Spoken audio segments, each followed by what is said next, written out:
Hello, everyone. My name is Zhaolin Wang from Cornell University of London. Welcome to my presentation about our work accepted by VTC2022. The title of our work is Stars-Enabled Integrated Sensing and Communications, a CRB optimization perspective. The stars here stands for the simultaneously transmitting and reflecting surfaces, as the CRB here stands for the chroma bonds. This is the outline of this presentation. At the beginning, I will talk about some backgrounds and motivations, including the basis of the integrated sensing and communication techniques, which is also called ISAC, as the basis of the simultaneously transmitting and reflecting surfaces, or stars. And then I will talk about why we need stars in ISAC as the main challenges of using stars in ISAC. Then I will present the system model of this work, including the proposed sensing and star structure as the performance metric for communication and 2D sensing. As then I will give the formulated optimization problem in this paper. After that, I will give the proposed algorithm to solve this optimization problem. And finally, I will talk about some numerical results to verify the efficiency of the proposed framework and some future works. So firstly, let's talk about what is ISAC, which is Integrated Sensing and Communication Techniques. Actually, ISAC has been a very hot research topic recently, and the objective of ISAC is to employ the same spectrums, the same hardware platform, and the same signal processing modulus for simultaneously implementing the two functions, namely the communication and sensing. So by doing so, there are some straightforward benefits, such as we can include the resource efficiency, such as the energy efficiency, hardware efficiency, or the spectrum efficiency. And apart from these benefits, another main benefit of ISAC is that we can achieve some mutual benefits between the sensing function and the communication functions. For example, we can use the sensing results to manage the communication exercise or improve the communication quality and the communication efficiency. So this is a kind of mutual benefits between the sensing and communication.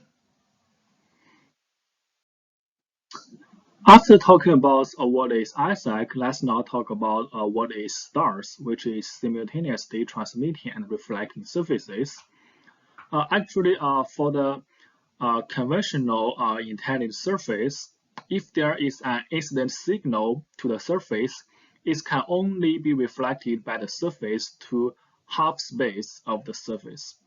Let's take the figure on the right as an example. If there are two users, the first one is the reflecting user in the reflection space, and another one is the transmitting user in the transmission space. For the conventional intended surface, since the incident signal can only be reflected by the surface, the base station can only serve the reflected user with the help of the intended surface. However, for the stars, the incident signal can be reflected and transmitted into the both sides at the same time by the stars, which means it can achieve the full space coverage at the 360-degree smart video environments. So in this case, if we replace the conventional intended surface by the stars here, both the reflecting user and the transmitting user can be served by the base station. So for more details of the stars, you can read this paper for reference. In the next slide, I would like to talk about a very interesting question, which is why we need stars in ISAC. This is also the main motivation of this paper. As we know, in the ISAC system, we need to carry out the sensing function and the communication function at the same time, which means we need the sensing signal as the communication signal at the same time. Based on these facts, we know that the characteristic of the stars can well match these kinds of requirements of ISAC. To show this, let's take the figure on the left here as an example.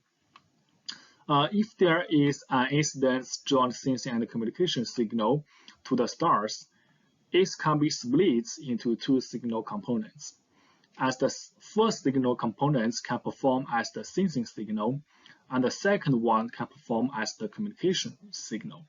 So based on this example, we can observe that stars can naturally split the joint signal into the sensing signal as the communication signal, which well matches the requirements of ISAC. As by doing so, the stars can also naturally split the whole space into sensing space as the communication space. For example, the reflection space in this figure here becomes the sensing space, as the transmission space in this figure here becomes the communication space. So we can observe that the ISAC can be enabled by stars by splitting the signal as the whole space. So this is the motivation by applying the stars in ISAC in this work. Although we have demonstrated that the characteristic of stars well matches the requirements of ISAC, there are some still challenges for applying stars in ISAC. Let's take the figure here as an example.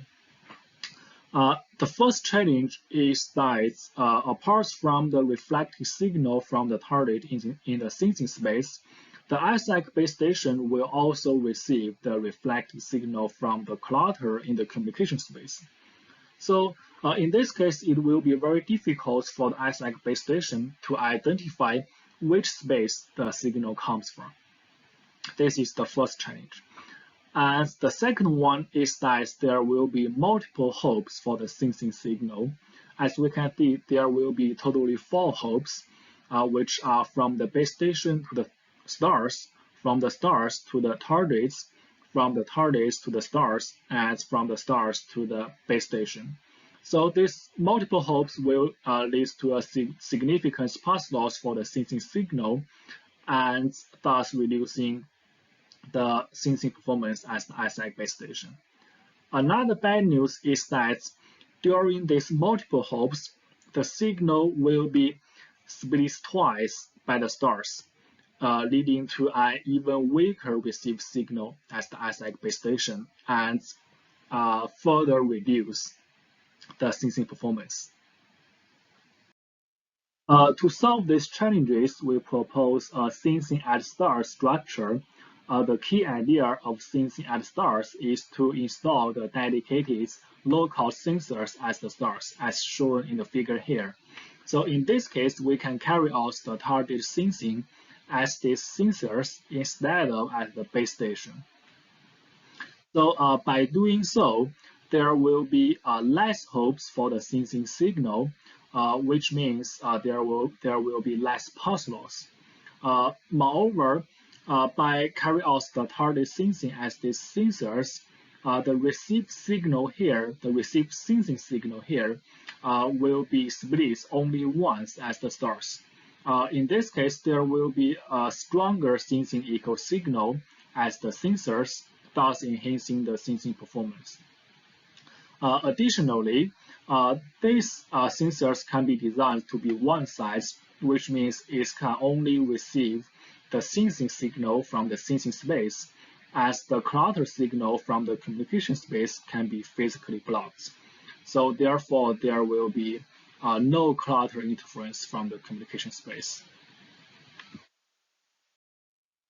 Based on the sensing at star structure, we can now present the signal model in this paper. Firstly, let's consider the transmitted joint sensing and communication signal from the base station, which mainly consists of 2 components. The first one is the communication signal, and the second one is the dedicated sensing signal. Based on this, the received signal at user K in the communication space can be modeled like this, where the theta t here is the transmission coefficient of the stars. The main task for the communication is to decode the desired information symbol from this received signal. Then the received signal as the sensor for target sensing can be modeled like this, where the theta r here is the reflection coefficients for the stars, as the vector b and vector a here are the steering vector for the stars. So the main task for the target sensing is to estimate the angles phi h and phi v here of the targets from this received signal. Based on the signal model, we now give the performance metric considered in this paper. For communication, we consider the communication ISAC as the performance metric, which is given like this. For the sensing function, we consider the Kummer bounds for estimating the angles as the performance metric. As we know, the Kummer bounds characterize the lower bounds of the mean square error for estimating the angles via the unbiased estimators, which is the inverse of the facial information matrix.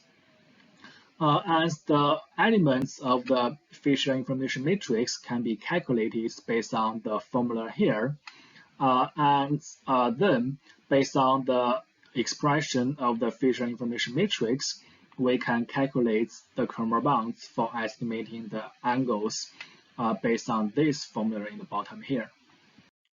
With the performance metric at hand, we now gave the optimization problem in this paper like this, where we aim to minimize the trace of the Kummer bounds while guaranteeing the minimum communication SINR. In this optimization problem, the objective function as the first constraint is to minimize the Kummer bounds, and the second constraint is to guarantee the minimum communication SINR. As the third constraint is for the power constraints of the base station, and the fourth constraint and the fifth constraint is the power splitting constraints of the stars. To solve this optimization problem, we propose a PDD-based algorithm. The key idea of the PDD-based algorithm is to formulate an augmented Lagrangian optimization problem of the original optimization problem. And then this augmented Lagrangian problem can be solved in a double loop structure. In the outer loop, we can update the dual variable or the penalty factor of this augmented Lagrangian problem. As in the inner loop, we can solve this augmented Lagrangian problem by using the block coordinate distance methods. Now, let's look at some simulation results to verify the efficiency of the proposed framework, where we consider the conventional RIs as the benchmark schemes. For the figure on the left here, we plot the sensing communication trade-off. As we can see, with the increase of the communication SIR thresholds, the Kummer bounds for sensing will also increase, which means the estimation accuracy will be decreased. Moreover, we can also observe that, compared with the conventional RIs, the stars can achieve the better communication and sensing performance trade-off. For the figures on the right here, we plot the estimation results with the practical maximum likelihood estimation methods and the different communication requirements. As we can see, compared with the conventional RIs, the stars can achieve the smaller bright region, which means the higher estimation accuracy and the different communication requirements. Finally, let's talk about some future works. Firstly, in the practical design, stars can break the physical blockage between the indoor and outdoor. Therefore, we can use stars to achieve the indoor communication, outdoor sensing, or the outdoor communication and indoor sensing at the same time. Secondly, the potential of the stars to support dual functions on both sides is also foreseeable, which is also a very promising direction for the future research. Okay, that's all about my presentation. Thanks for your attention.